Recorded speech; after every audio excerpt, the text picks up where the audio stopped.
And now I would like to welcome Mackenzie Burley, Associate Publisher of Roland Publishing and 850 Business Magazine, to the stage.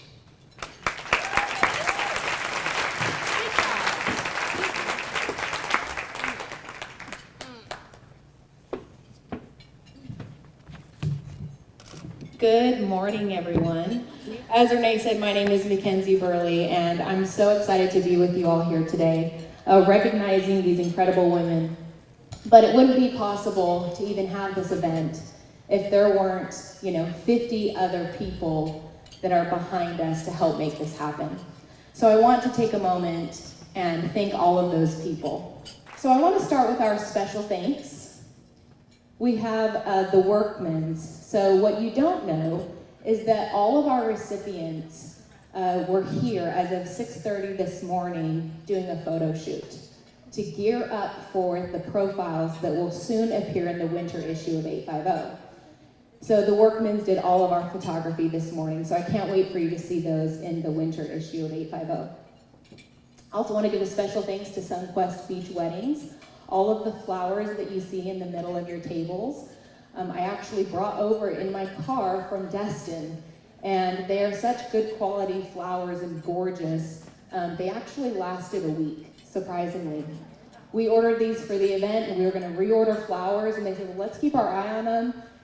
They're that good, they lasted a week. I couldn't believe it, but it was a miracle for everything that's happened today.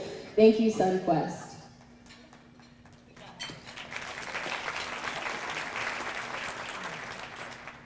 And John Gandy event, so we had some beautiful furniture that we used for the photo shoot this morning, so you'll have to see the beautiful props that we used that they let us rent. So thank you, John Gandy Events, for the beautiful decor that we'll be using in the magazine. Fast Signs, great partner of ours that we really use all of our printing needs for, tabletops that you see, but we do a lot of pull-up banners and things like that, so thank you, Fast Signs. Smile and Style, we have Kim and her team in the back, just an incredible family that really helped create the spaz of getting your photos taken, so you have that memory that you can take with you. Thank you, Kim. Dunlap Champions Club. So I want to take a minute and just everyone look the other direction. If you can see the beautiful, beautiful stadium. Now if everyone can put their right hand up in the air real quick and just go Noles, all right. I know we've got Georgia fans, David, did you do it? And all sorts of other fans here, but not only is this a beautiful venue, but their team of hospitality is fabulous. Pam and her team are over here. Pam, she's one that was the last person here last night. She would not leave until I was done, and she was around here helping every single detail. I've worked with Pam for over a decade, and I told Pam, I was like, it's so great when you can work with people that you've worked with for years and years, and you know their level. I had not one worry about anything. Thank you, Pam and her team, Dunlap Champions Club. Cox Business.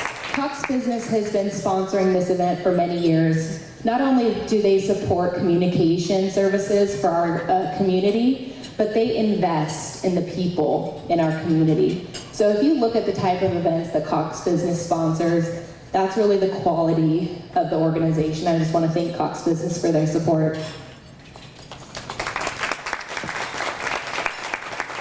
All right, Joel Silver. If you haven't met Joel Silver, you need to meet Joel Silver with Live in Tallahassee. He's in the back, my man. His TV show airs every Thursday at 10:30 p.m. on Fox 49. Also Marcia Dahl, who's in the house, Marcia Dahl.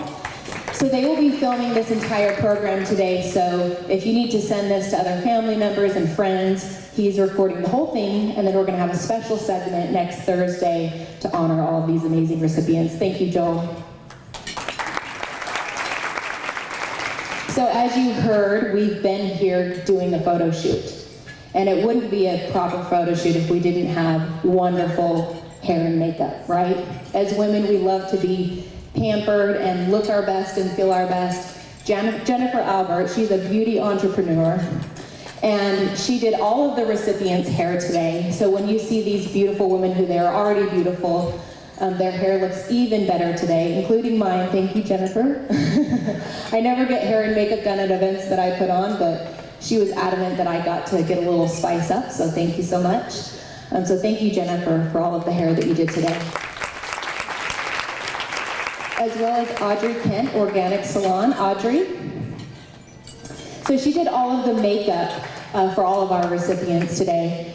And the reason I really love that we had Jennifer and Audrey is it's a great collaboration of our region. Audrey's located up here in Tallahassee, Jennifer is in Santa Rosa Beach. And they both have a passion for conscious beauty. And that's something that's really dear to my heart, so that the products that we put on our body truly can aid to our health. So thank you, Audrey. All right, these are my plant fairies. I've named my new friends, Melanie and Caleb, at Sun Blessed Gardens. They brought in 50 plants last night. All the plants that you saw at reception and the stage, they brought in, and none of the people in this audience are really their customers. They really sell to wholesale, Costco, Walmart, things of that nature. If you want to get into plant sales, talk to Caleb. But they were passionate about just getting involved with our community. And so they were like, we're gonna come, we're gonna bring all these plants. And I was in plant heaven last night, as you can imagine. And then they said, we want to gift these plants. So I'm taking home 50, I'm just kidding, they're not for me. So each of our recipients, please make sure you pick out whatever plant you want. You'll be able to take a plant home, as well as all of our sponsors, as well as our keynote speaker. And they're going to be gifting those to you as a thank you for your commitment to our community. And thank you for your commitment to our community, Sun Blessed Gardens. They are going to have an open house next weekend, October 15th. I highly recommend you go, and they're selling plants to everyday people, which they usually don't do, so check it out. And then we have Florida Blue. Florida Blue is a new sponsor this year. And Daniel, we had some conversations about how he could get involved. Daniel up here in the front. He said, we want to be more involved in our community. We just opened a retail space so that we can not only help people when they need insurance, but the preventative measures. So this is a space they're going to be offering yoga and Zumba and educational classes, because they're committed to the health and wellness of each individual in our community. And so thank you for your sponsorship. So I would like to introduce our keynote speaker, Ashley Rusaw. Ashley is a native to Tallahassee who loves its charming community. She is a loving mother of 3, Elliot, who is 9, Everett and Ruby, I'm assuming twins since they're both 3, who married her middle school sweetheart, Matt. She is a registered nurse with a passion to educate and coach people to better health. She loves working for a health solutions company at Florida Blue that has the same mission.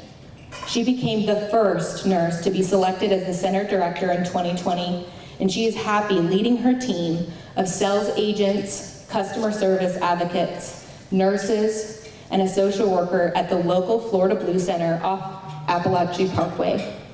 So she invites you, as you just heard, to come and experience these complimentary classes of yoga and Zumba, and anyone who knows me, I'll be there for sure. So, Ashley, come on up. Do you want to...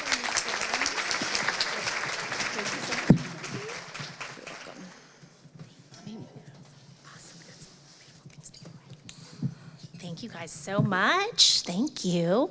Thank you for joining me and allowing me to be a part of this wonderful event today. I'm happy to be here. I hope you're enjoying this beautiful fall weather as much as I am. It is my distinct pleasure to be able to introduce to you all the keynote speaker for today's event, Miss Jennifer Connolly. She is a certified economic development professional who leads Florida's Great Northwest as its president and CEO. In that role, she is dedicated to promoting Northwest Florida for growth, diversification, attracting quality companies, and fostering new job creation.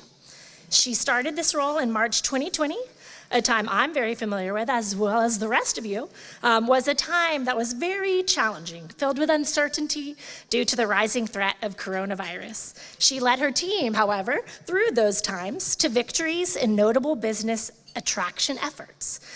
We can name Central, Maloney, and Probes Unlimited, two high-quality manufacturers. They are now calling our region home, and they're adding 250 jobs with benefits to our community because of her initial introductions and the work of Florida's Great Northwest. She has developed award-winning marketing strategies designed to promote our area as an ideal business location that we all know, but she helps them understand and see that for themselves. Economic developers and site selection consultants far and wide are very familiar with her and her creativity, her dependability, and her collegiality. These days, Jennifer may find herself in the International Air Show in Paris one week and all the way over in Indiana to talk with aviation executives the very next. All the while, she works to make Northwest Florida top of mind among all of these corporate decision makers for the behalf of us. She and her husband, Kevin, are the proud parents of two young boys, Braxton, age 10, and Chase, age 7. Go boy moms. And she also will be joining us right now. So we welcome you, if you'll welcome with me, Miss Jennifer Connolly.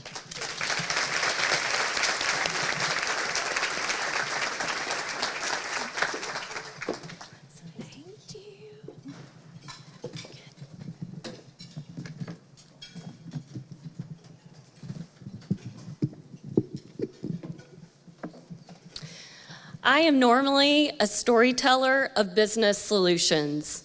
I talk to companies about reasons why they should select Northwest Florida as a location for business. I was invited to speak to you all today to tell my own story. When our friend Steve Bornhoft called and asked me to speak, he said, "How does a paper mill worker's daughter become a regional economic development executive?" To even begin to answer that question, I had to think back upon my journey and truly honor the decisions, mentors, and leaps of faith that brought me here today. That's what makes events like this luncheon so meaningful. All of these wonderful women we're celebrating today have their own stories of triumph and challenge, compassion and disappointment. As I share my story with you, think about your own story. How beautiful it is that the collection of all our journeys make this life oh so precious and oh so special. So how did I get here?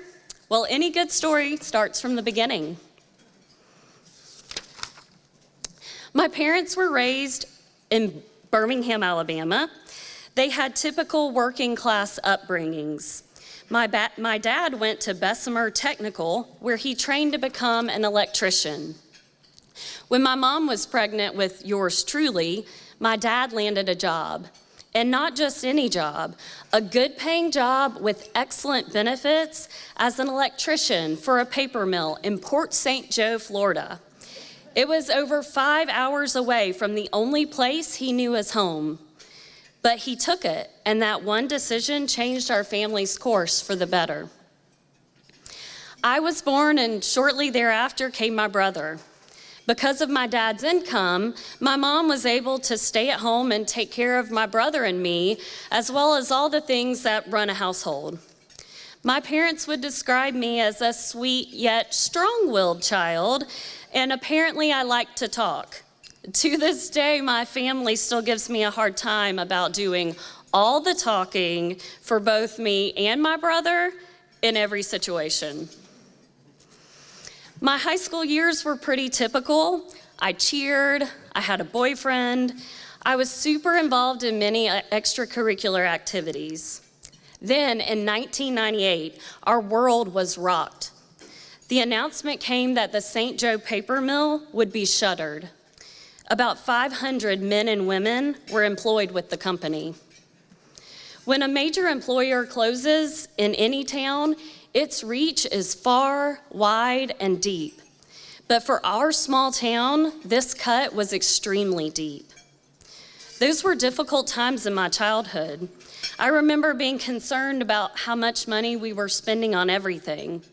My mom helped by going to work for the phone company, and my dad was on the job hunt for the first time in 17 years. Eventually, he landed another job as an electrician at a paper mill in Bruton, Alabama, 3.5 hours from home. My mom, brother, and I stayed behind in Port St. Joe because my parents knew that uprooting me at the start of my senior year would make things unnecessarily difficult. For that decision and foresight, I am forever grateful. I went on to graduate with high honors from Port St. Joe High School, go Sharks, and embarked on uncharted territory for my family. I was the first person to go to college. And to college I went. I was terrified of the stories of humongous freshman class sizes at Florida State University, where a couple of my friends were, so I chose to go west to the University of West Florida in Pensacola. I'd be closer to my family's new home in Bruton, and the small size of UWF was appealing. But when most of your friends and your high school sweetheart begin transitioning from Gulf Coast Community College to FSU, you rethink that decision. So I put it up to chance. I had no idea what I wanted to be when I grew up. I knew I could write well, so I decided to apply for the public relations program at FSU. It was a coveted program. They only accepted 40 students each semester. I had my answer. I was accepted. At FSU, I tried to put myself where I saw other people, particularly women of success. I interned with the statewide Disability Foundation, the Able Trust, under Kristen Knapp's great leadership. Then I transitioned to the private sector and interned with public relations practitioner April Salter's firm, known then as Hurley Communications Group. At every place, I was stretched and molded. Then the internships paid off. After graduating with my bachelor's degree, I went to work full-time with the Able Trust. About 1.5 years later, I found myself married to Kevin, the aforementioned high school sweetheart, and moving to be with him in Panama City. My next moment of pure luck was meeting Dr. Ed Wright, former dean of FSU Panama City. He was the interim executive director of a social service nonprofit agency called Early Education and Care. They were looking for a community relations specialist, and he hired me. Not only did he hire me, but during my first month on the job, he arranged a lunch meeting where he invited the who's who in communications in Bay County. That's where I was introduced to many smart, motivated, and impressive women in various industry sectors. That introduction was life-changing. Who takes the time to do something like that for a 23-year-old newbie who he barely knows? Exceptional leaders do that. 3 years later, Dr. Wright and I met again on the job-related front. He was filling in as the interim director for the Bay County Economic Development Alliance and looking for a marketing and communications director. And he did it again.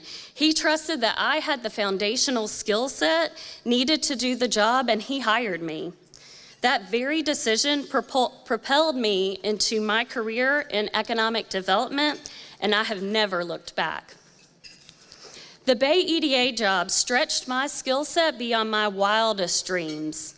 I remember one of my first tasks was putting together a grassroots PR campaign to educate the citizens of the city of Panama City about the property tax exemption for expanding businesses on the upcoming ballot and to convince them to vote in favor of it. While I was familiar with promoting Head Start programs, Kid Fest, or toy collection drives for less fortunate children, I had no idea about topics like tax exemptions. And while Dr. Wright provided guidance, he empowered me to research and become my own expert of the property tax exemption. That's where I found my deep understanding for the process of economic development, why expanding and growing businesses can benefit from these types of incentives, and ultimately why it's an investment in our community. I worked for a couple of executive directors during my time at the Bay EDA, but the most touching was my short duration with working with Neil Wade. Neil had a long history in the field, working for the St. Joe Company, founding the regional organization Florida's Great Northwest, and his most notable stint as the state of Alabama's Secretary of Commerce. Neil said it was a serendipitous moment when he inherited me on his team. We spent a lot of time together learning from each other, and I cherish those times dearly. But you never know when and where you'll find your next adventure. It was 2012, and Gulf Power was hiring for a newly created position. It was for an economic development representative to be based in Panama City. A wise woman I often confided in for life advice told me, if you were a man, you wouldn't give this a second thought. For more money, more prestige, more advancement opportunities. But was I ready? I had literally just had a baby 3 months ago in June. I'd just returned from maternity leave. But I took a chance and went for it. And much to my surprise, I was chosen as the newest member of Gulf Power's growing economic development team. I worked for 7 years with one of the most influential leaders for economic development in all of Florida. And this is where my passion for regionalism caught fire. So to answer the original question, how did I go from a mill worker's daughter to who I am today? My parents, of course, the sweet upbringing you get from being in a small town. And it's what I said earlier. It's the decisions, mentors, and leaps of faith that charted my path. But my journey is far from over. James Clear wrote a book called Atomic Habits. His book offers a framework for getting 1% better every day.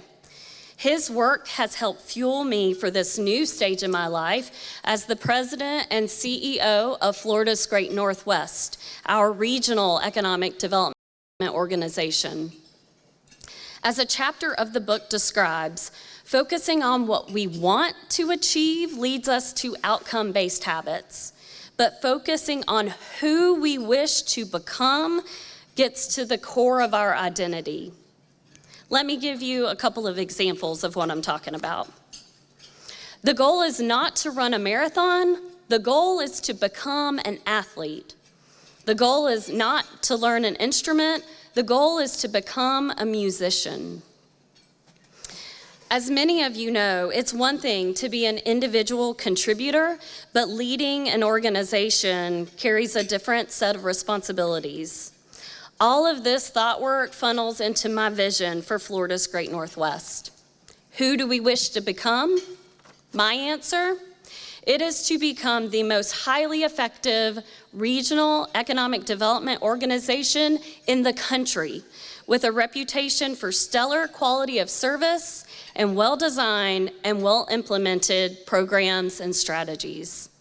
A tall order for this small yet mighty organization, but one that we are putting systems in place to achieve. We at Florida's Great Northwest are protecting our time, energy, and talent for things we can control, our 3 areas of influence. We promote Northwest Florida as an ideal place to do business, advocate for economic development issues that affect our region, and collaborate to improve regional competitiveness.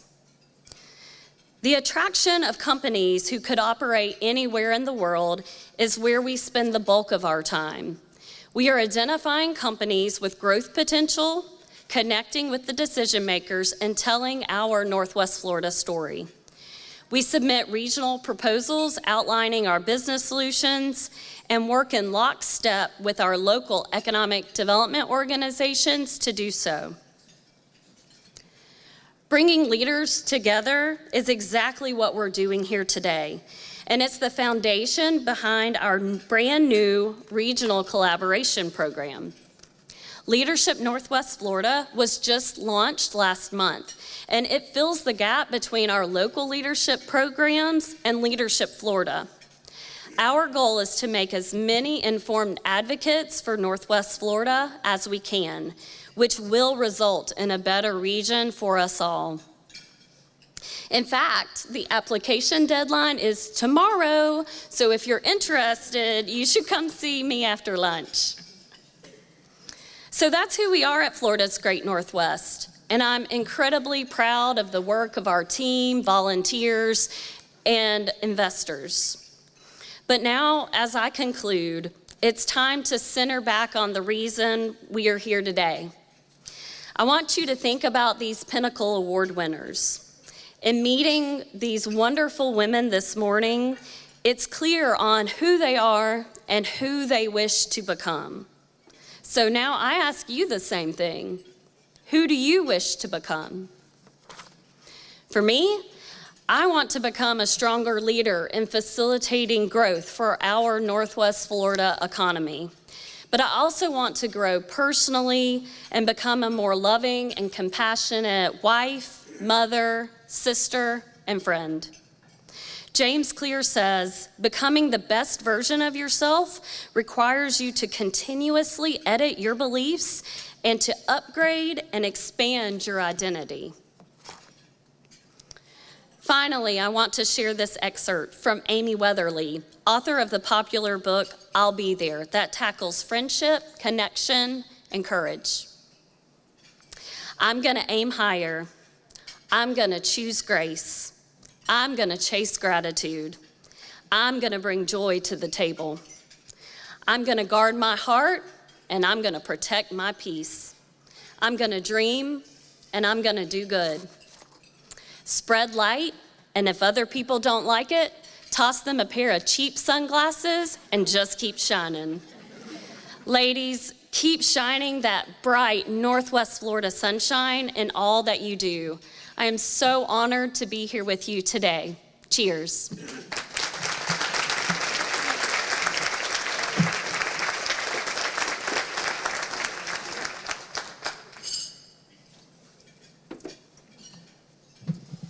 We couldn't have a better leader for Northwest Florida. Thank you, Jennifer Connolly. Some great takeaways from that. And as you may or may not know, 850 Business Magazine represents the footprint of Northwest Florida. So from Madison County to Escambia County, and we are so grateful to have the leadership of Jennifer Connolly for all of us that are here today. Next, we'd like to bring up our executive editor of not only 850 Business Magazine, but of Roland Publishing, my brother, not really, but in work life, Steve Bornhoff.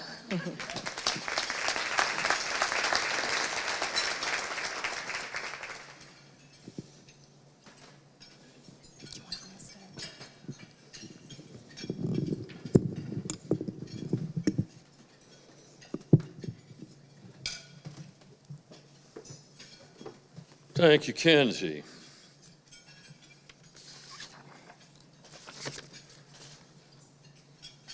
First, for me, a few acknowledgments.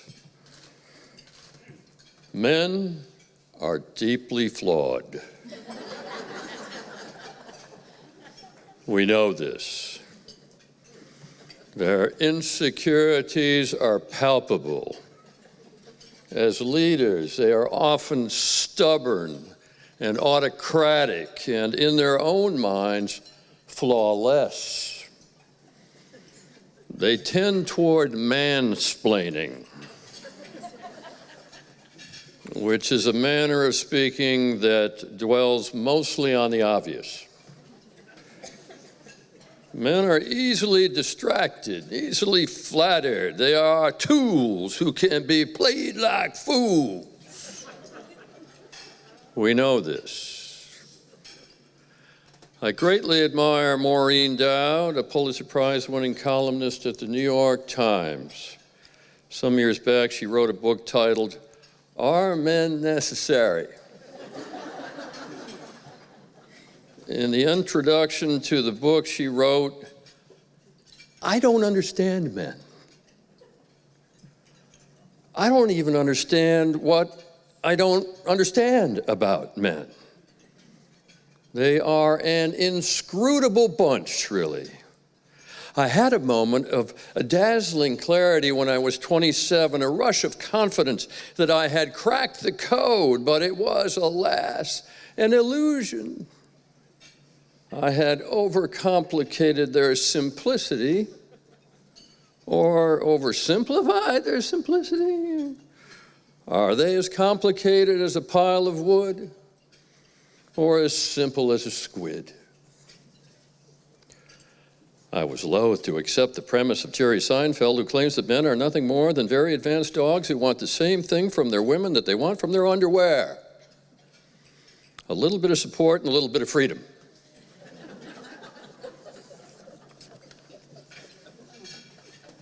Ladies, we need your support more than we need our freedom. Ask 100 people to name the most influential mentor they benefited from as a child, and more than 90 will name a woman. It won't be Mr. Fesmeyer, the crotchety math teacher, or that browbeating pastor, Mr. Brown. It will be Mrs. Tappan, who taught you to read, or Miss Blomley, who was the first person to recognize your talent for musicianship, or art, or writing, or science. 9 years into our Pinnacle Awards experience, we at Roland Publishing and 850 Business Magazine have learned that when you go looking for consequential women of character and vision, there are a lot of them out there. They just don't get celebrated enough, and that is what today and the Pinnacle Awards program are all about. The great byproduct of the Pinnacle Awards has been a sisterhood. Pinnacle honorees, once brought together, tend to stay together. Even pioneers enjoy company. Each honoree is a difference maker in her own right, and we are only beginning to understand what the sisters might do collectively. Great to see a good many past recipients here today. Hello, Virginia. To the honorees, thank you for getting your homework in on time. You know what I'm talking about. It's been an honor for me to be here, certainly. And next up, Kenzie is going to remind us as to past classes of Pinnacle winners. Enjoy your day.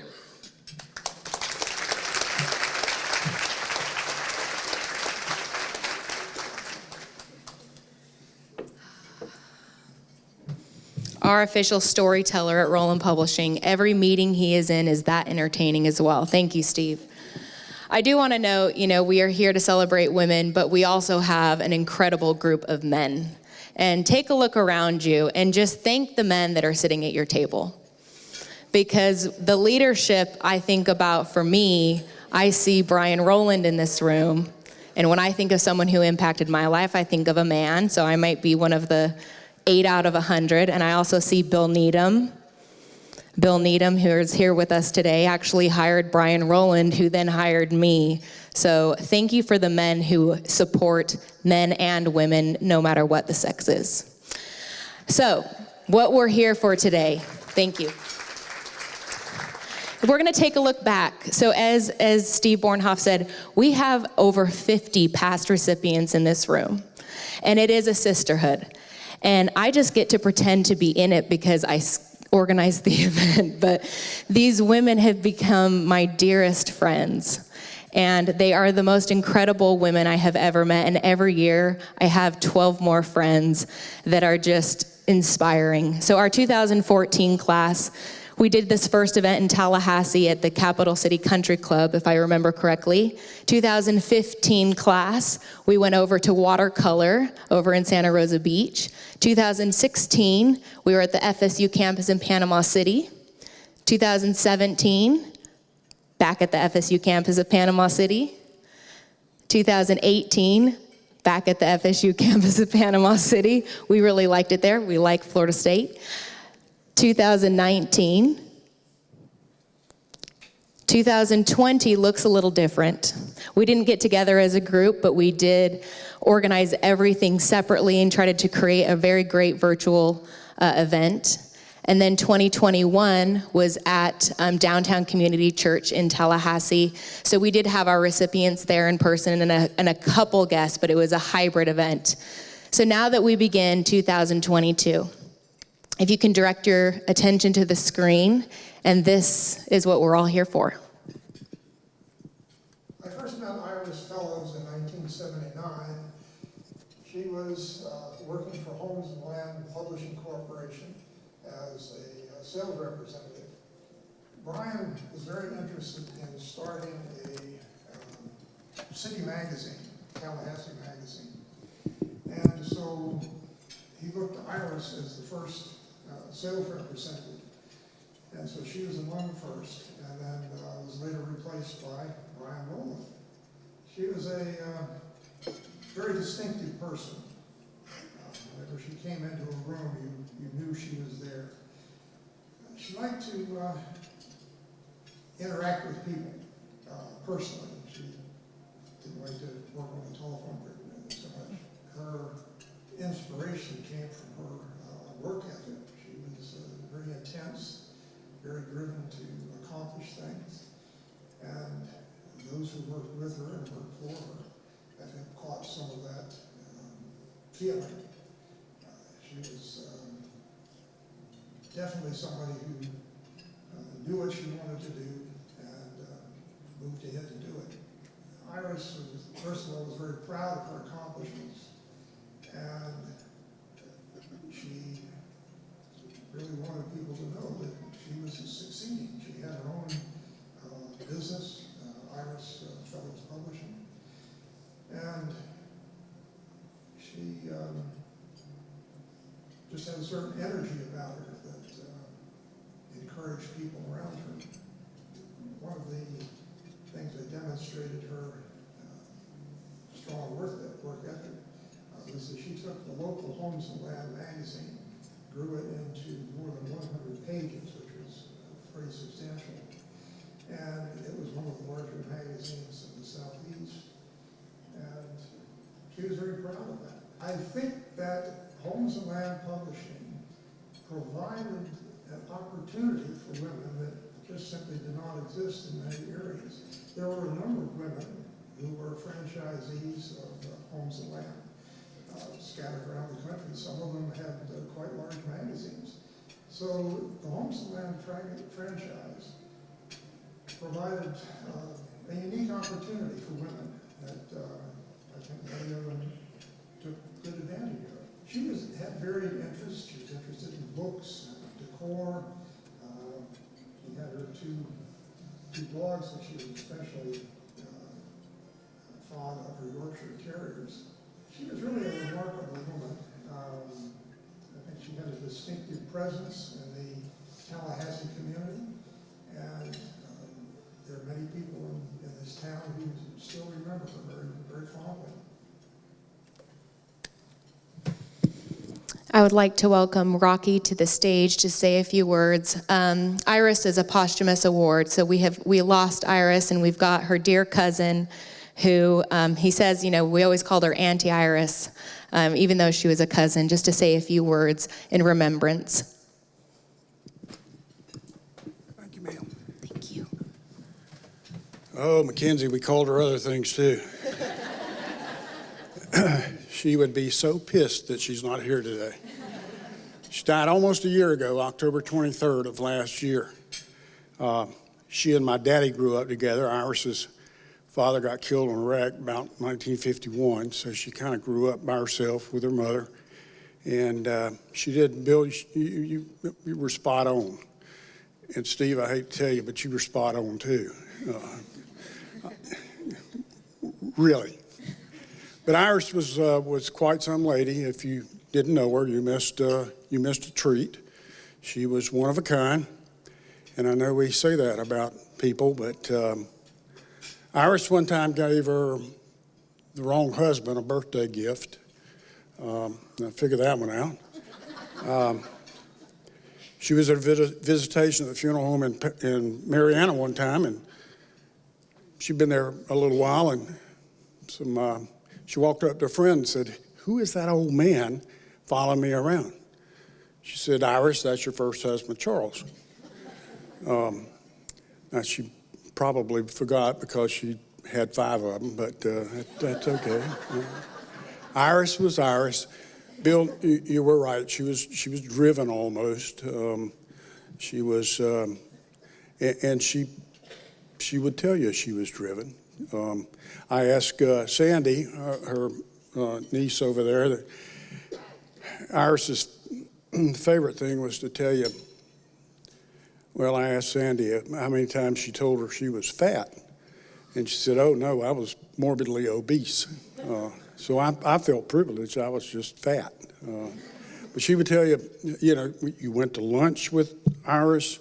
She told you what to eat. She was a special person. We miss her. Sandy took care of her in the last year of her life, and Judy Sellers helped, and we appreciate this award. Again, Iris would be so proud. And I appreciate everybody here that recognized the fact that Iris was something special. Thank you very much.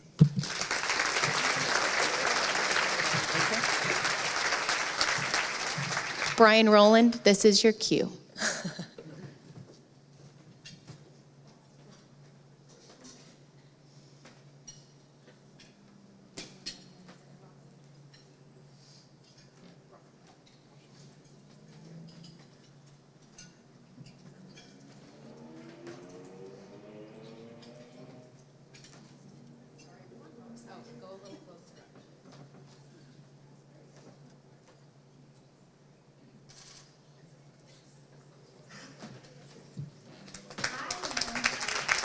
I have known Kelly Godwin since 2012 when she came on as the Director of Tourism for Gulf County, Florida. Kelly is just a very inspirational person. Her personality is just very warm and kind, and you're just drawn into her. Right after Hurricane Michael hit our destination, Kelly was one of the first people that I communicated with, and both of our lives, both our professional and personal lives, had been drastically altered. And so Kelly was always there with me every step of the way, ensuring that I had the things that I needed. If I didn't have something that I needed, that she would ensure that I was able to access it.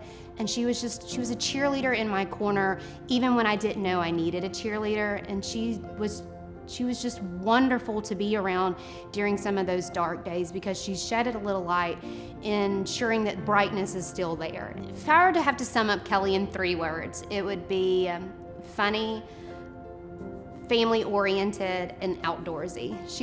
She loves being outside. She loves being with her family. You can see it in both her, day-to-day operations. She manages to incorporate that family side into work, and that's what tourism is all about, especially on our destinations. Is family is one of those markets that we promote, and we strive to show how our destinations are a family-oriented destination, and Kelly really hits that nail on the head.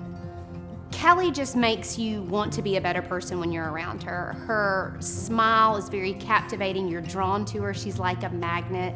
She's the first one to volunteer unless it's singing, and she just makes you want to be a better person, and she makes you want to strive to ensure that your work and your destination continues to thrive, because she's standing alongside of you, thriving and encouraging you every step of the way. Kelly Godwin.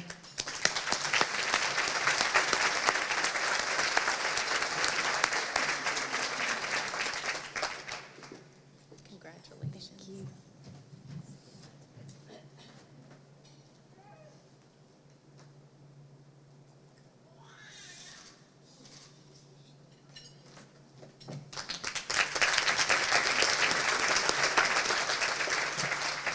To speak about Diane McCain, I'm so tickled to be here today and share my experiences with you guys. I met her several years ago, and on one hand, I can't actually find the date and time that we met, but on the other hand, I also can't think of any of my experiences with Chi Omega that she wasn't a part of. To know Diane is to have an old friend regardless of when you've met her. To summarize Diane in 3 words initially seems like an infinite project, but when you start going through her career of the past 30 to 40 years, you find values that tend to repeat themselves and rise to the top pretty quickly. I would define Diane as an advocate, integrity, and symphonic.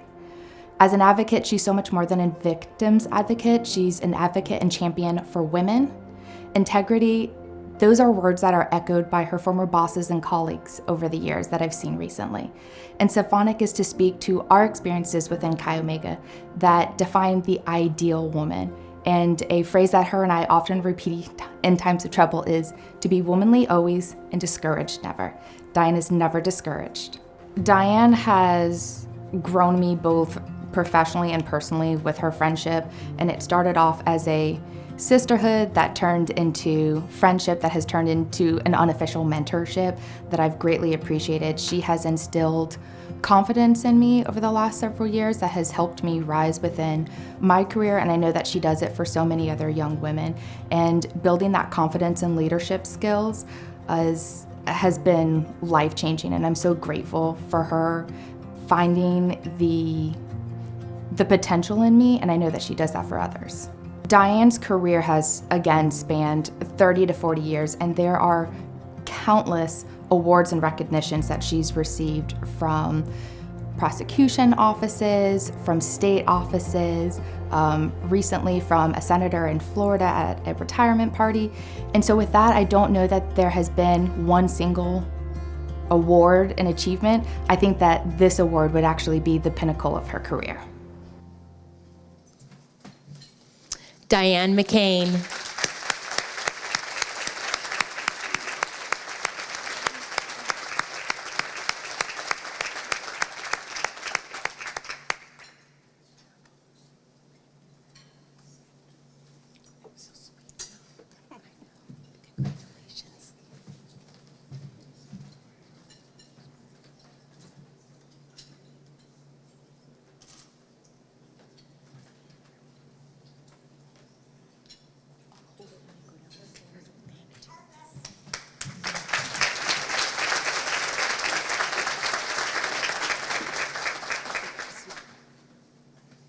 So Autumn inspires others. You know, she is a business owner. She took the risk of starting her own law firm. She's a mother of 5, but the biggest thing is, you know, she does what she believes in. She's got courage to go out and take risk, and I think that that's an inspiration to her clients, her family, and her friends.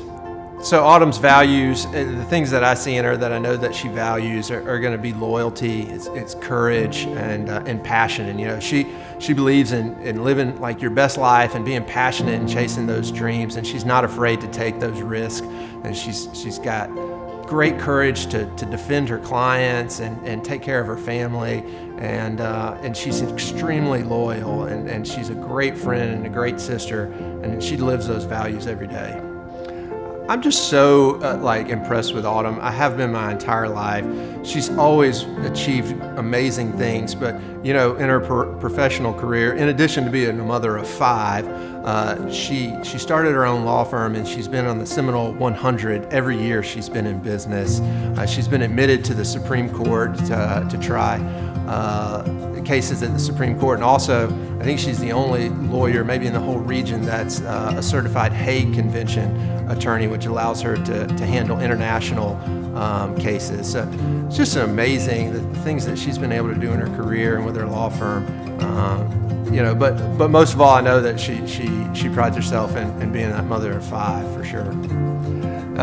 Autumn has had a tremendous impact on my life, you know, as much as anybody, and she's always been an inspiration to me and encouraged me. And I've watched her from the time I could remember, achieve and do well. And so it's just no surprise that she's continued to do that.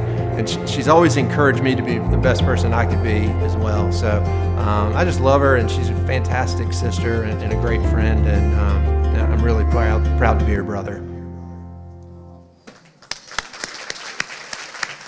Autumn Beck Blackledge.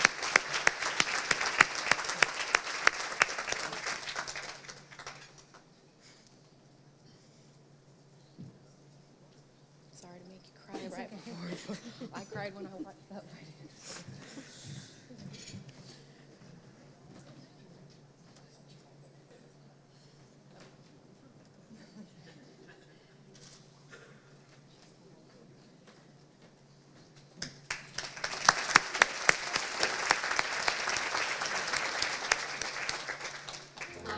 A lot of our top leaders have described Allison as inspirational, driven, empathetic, and fiercely ethical. Allison leads a very diverse organization that serves a wide variety of clients and covers many different community needs.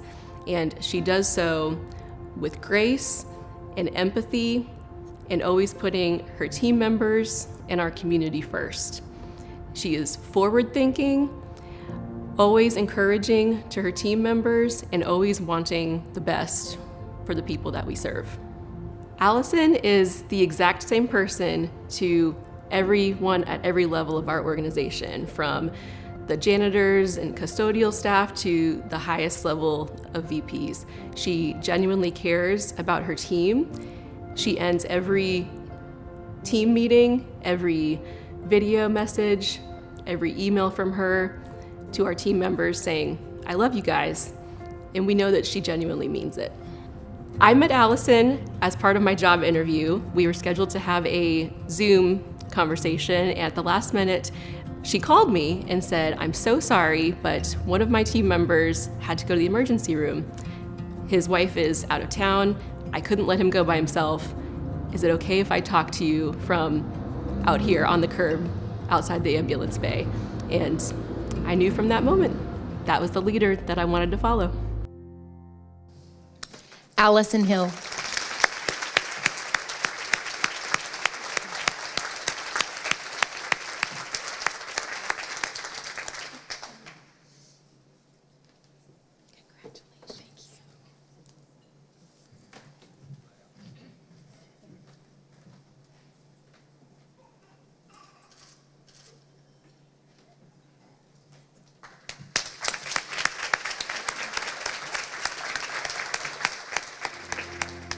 I had known Anna for her many years as the co-host of the Good Morning Show on WCTV, but it was in the 80s when she was named the campaign chair for United Way that I got to know her really well.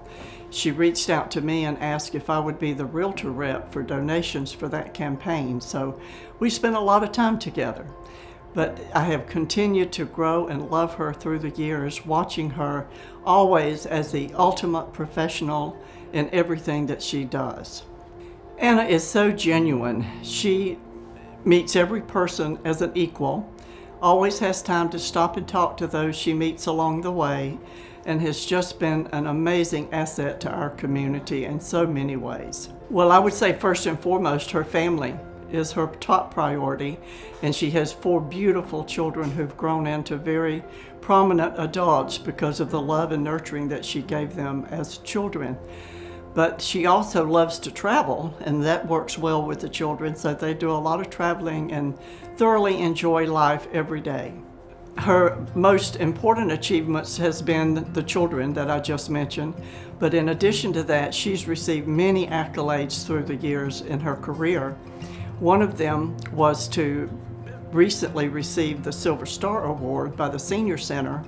And that was particularly meaningful to her because she had hosted that event for many years and was just blown away when she was selected to be a recipient. She's also been the face of Capital Health Plan's Savvy Senior program for many years. And then to find housing for those people, she was a partner in the villas at Killearn Lakes that has done extremely well for the 55 and older community. During her time as a co-host of the Good Morning Show, one of her favorite projects was the Forever Families, where she reached out to foster children and helped find families in our community that could make homes for them.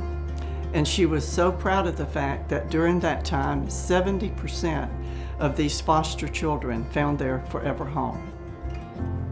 If I had to capture Anna in 3 words, it would be class, humility, and genuine. I have sort of used her as a mentor for myself as I've grown in our community. Her always steadfastness and her real Anna, anytime you see her, has made her be a person that I really look up to, and I'm just thrilled that she has been the recipient of this Pinnacle Award. Anna Johnson Riddell.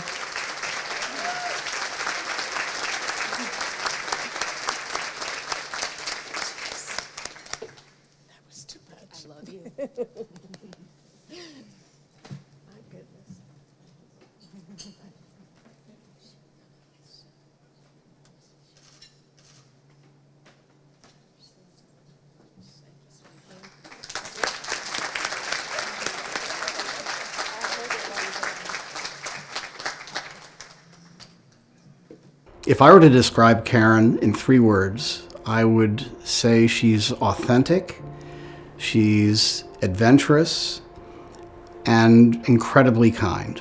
She lives her life that way, and there are many, many examples of that. Karen is probably one of the most intelligent people that I know. She started her career off as a nurse. That's where she met her husband, Mark Wachter. She was actually the cardiac floor supervisor. Can you imagine?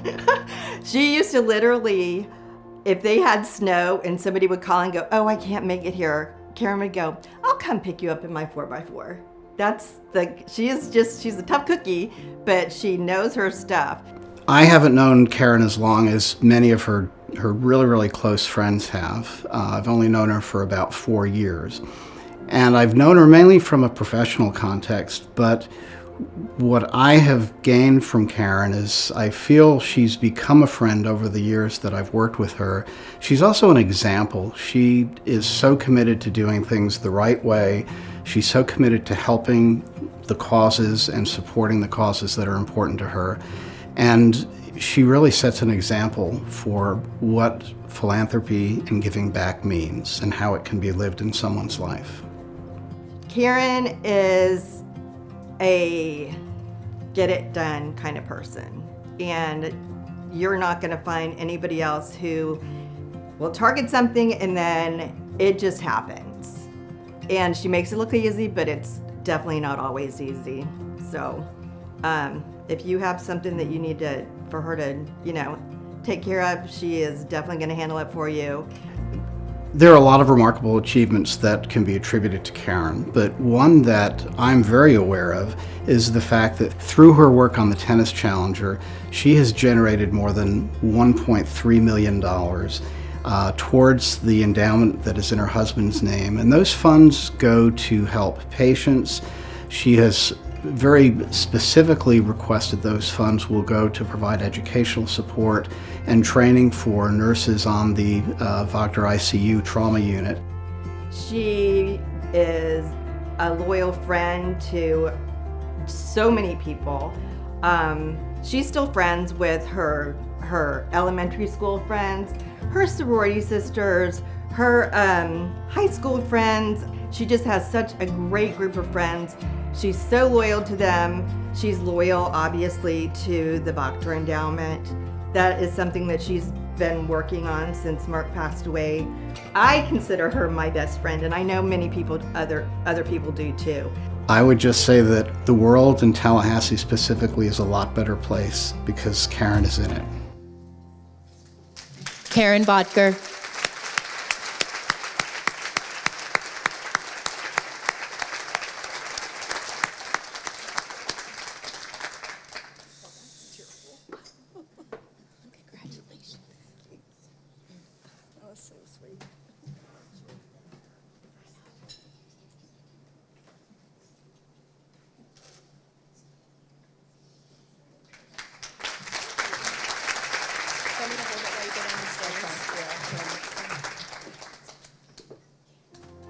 I met Christina when we were working on some projects for the Tallahassee Chamber of Commerce.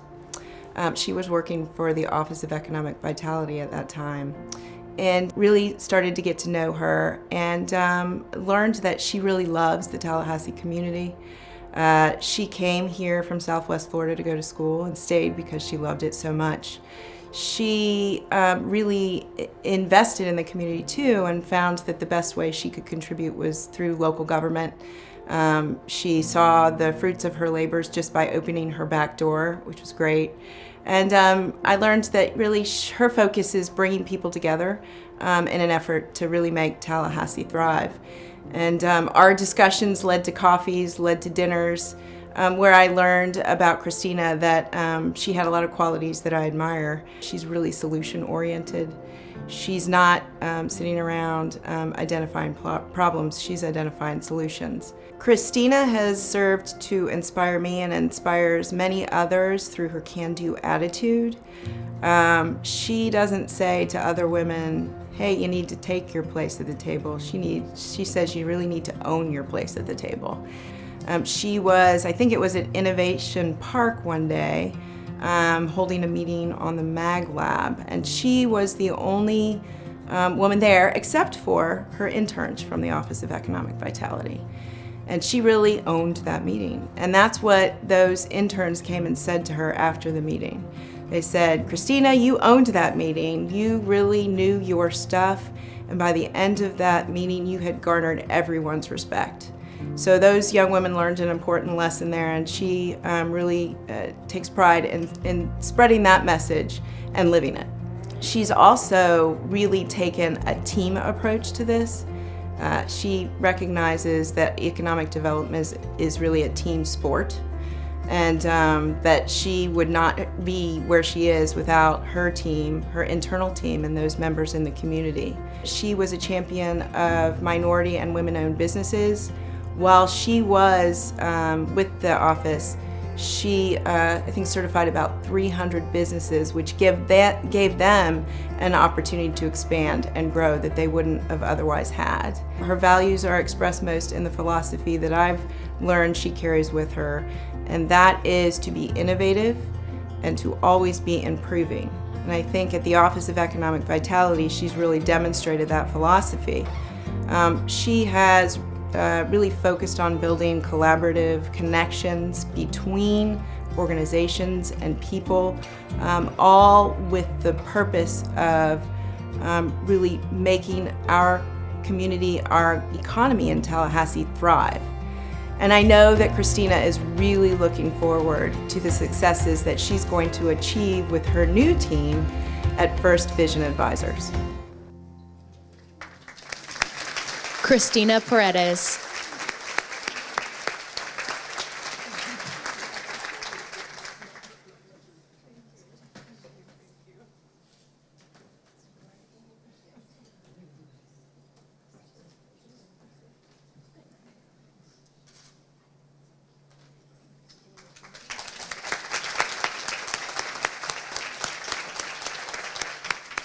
Dr. Maria Toledo is a neurovascular endosurgeon at Ascension Sacred Heart Pensacola. To know her is to love her. She is incredibly talented, dedicated, passionate, and wicked smart. Dr. Toledo joined Ascension Sacred Heart Pensacola from her native country of Puerto Rico and helped build a hybrid biplane room where one of 150 exists in the U.S. She also helped create our neuro ICU and so many other capabilities and competencies throughout our region. Dr. Toledo is family-oriented. She is passionate. She is loving, and she wants to truly educate all those around her. In her spare time, which I do not know how she has any, she brings female physicians throughout our community and really just creates community of female leaders that are physicians where they can learn and grow from one another. Truly, she is an inspiring leader. In the field of neurosurgery, women make up 12% of the program. But not only is she talented, gifted, but she's also just so human and brings in such a caring, connected spirit to her everyday interactions. And Dr. Toledo will make the best neuro program in the country right here in Northwest Florida. With her perseverance, her commitment, her dedication, and her just full force of moxie, she will make it happen, truly. And each and every one of us throughout our community are blessed to have her and to know that our care is being supported by such an incredible individual, physician, mother, spouse, and community member.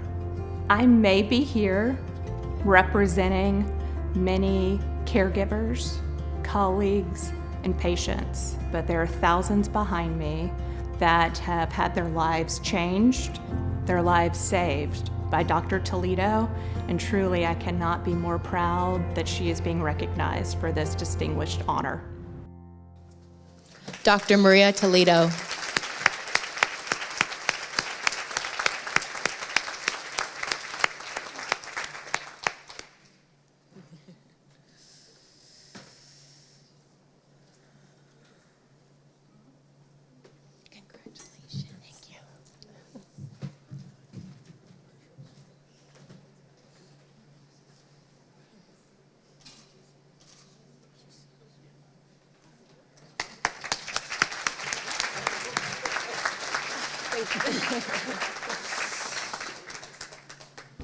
Helen inspires others every single day. She can walk into a room and people just feel her presence. She's extremely giving with of her time and her money and generous, and she's inspired me throughout my life many ways. She's kind of known as the office counselor because everybody feels so comfortable coming to her and just talking to her about anything. And I think she really inspires us with her generosity and just the way she gives of her time and herself to everybody. If I was going to capture Helen with 3 words, those words would be giving. She will give anything to anybody. I would also say that she's very patient. She's so patient with everyone that she meets, and she's just genuinely kind. Some values that are important to Helen are, for sure, I would say faith at the top, and then family, and then last would be her work. Faith has always been an extremely important part of her life, and she has instilled that in us as her children as well. And family is also one of her huge values that she puts a lot of time and effort into. She actually stepped back from work when we were little so that she could take her own time to raise her kids, and then step back into the workplace with my dad and started supporting him.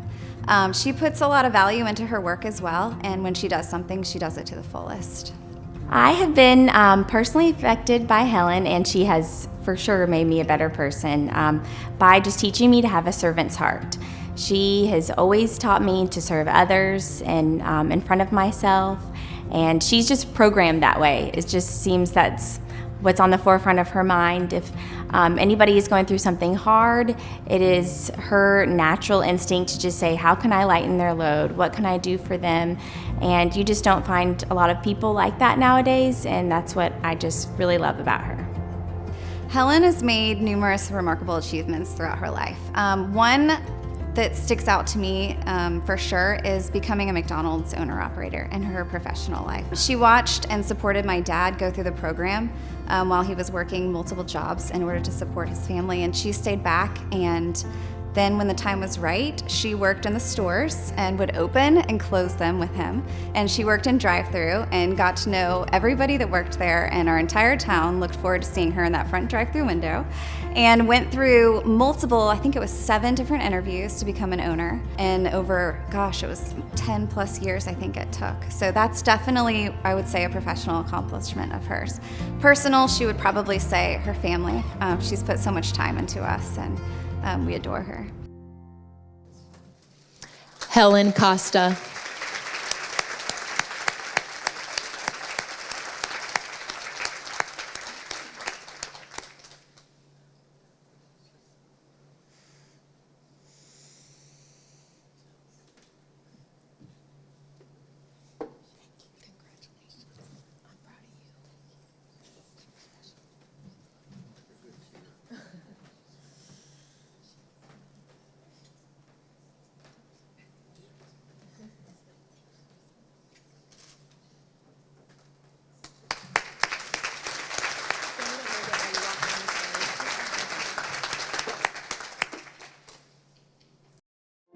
I met Tiffany Judge Baker back when she was a young public defender at the courthouse. I saw her in court just kind of doing her thing, talking to clients, representing them in front of the judge, and all the confidence in the world. Young attorney that, you know, we always say that we know the most, but really don't know the most when we're young attorneys. But she exuded that confidence early on. And ever since then, we've just been friends and kind of, not necessarily mentor-mentee, because I learned just as much from her, but just had a friendship ever since then, and that was about 8 years ago. Everything that she does is with so much confidence, and knowing that she's going to accomplish whatever goal that is that's in front of her, and I think being a judge is a prime example of that. Working with that confidence, working with that knowledge that, you know, pretty much God is on her side, and she's going to achieve the goal that she's looking for. That's an inspiration to everybody. I mean, I think a huge inspiration also is the fact that she's the youngest judge that's on the circuit court, and I think the youngest judge ever, the youngest African-American, definitely first judge from Gaston County as well.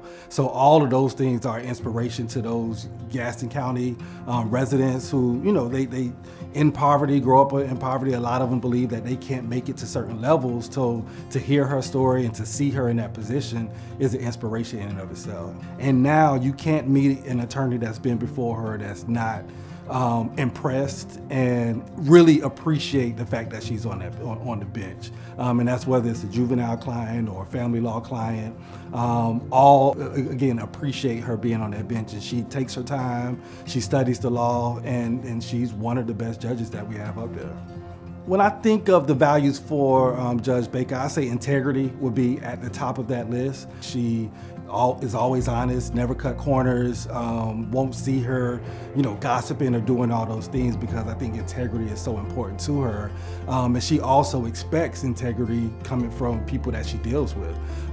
I thought a lot about the 3 words that I would try to capture, because there's so many words that I think represents Judge Baker. God-fearing, confident, I think is another one. And the last would be ambitious. I see the young women that their posture, their, you know, how they speak, everything about them change when they see her sitting up there. And the same thing with the young men. When she says, young man, I don't want to see you again, or can we make sure that you go to school? Can we make sure that you're not committing crimes again? I've been in front of other judges in juvenile court, and the response is like, yeah, judge. It's just a yes and just kind of keep it moving. But with her, you can tell that they don't want to disappoint. The same way that they don't want to disappoint a parent that really cares for them, they don't want to disappoint Judge Baker, because I think they can see that she really cares for them. I have that same kind of spirit in how I practice and how I represent my clients, but to go in there and see her, you know, do that from the bench, it kind of pushes me to keep going and represent my clients the same way. Judge Tiffany Baker Carper.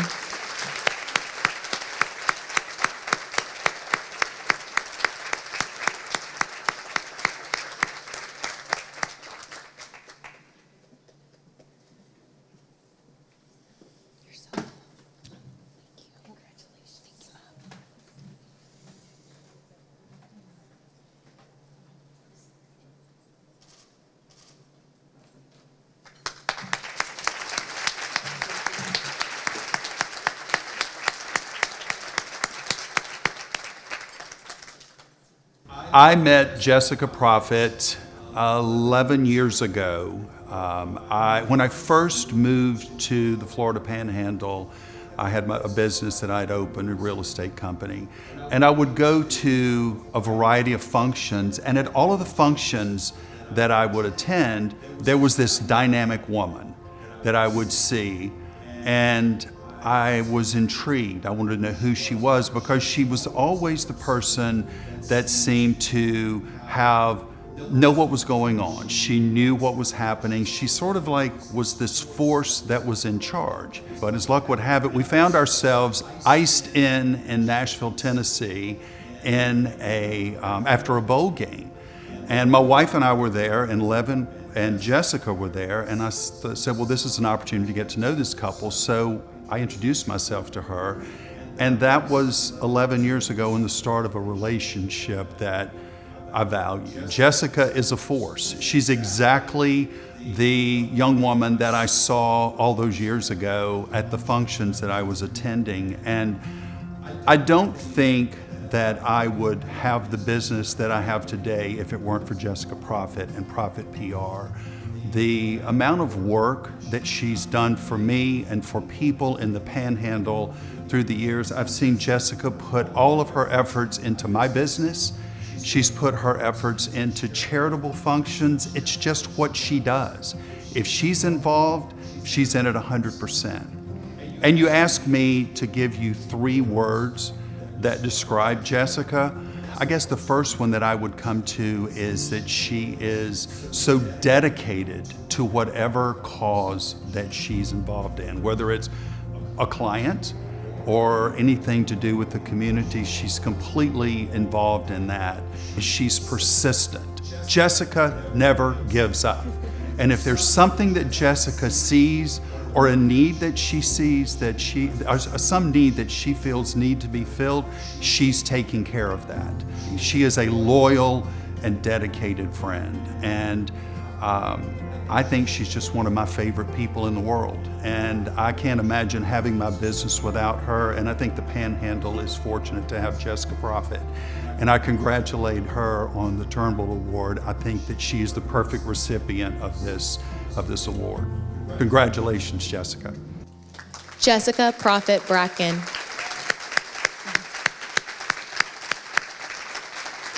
And we'd also like to welcome Marjorie Turnbull to join us for this photo. This is an award that we represent for an individual who is under 40 years old and still making an incredible impact in this community.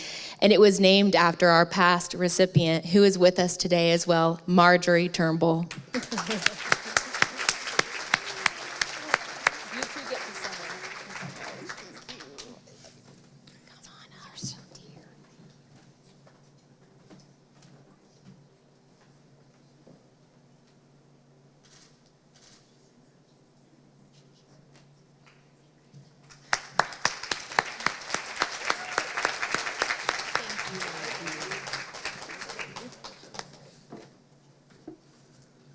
As we conclude, I just want to thank everybody for coming and feeling the spirit that we have here today. And I want to acknowledge one person that the magic that we have here today is due to this young lady right here, Mackenzie.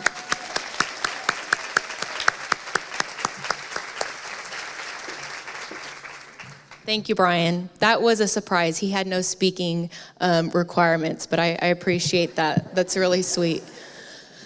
So that was it. Thank you so much for coming. I just want to remind with our plant fairies, these are gifted. So each of our recipients today, please pick out a plant or a tree, as well as each of our sponsors.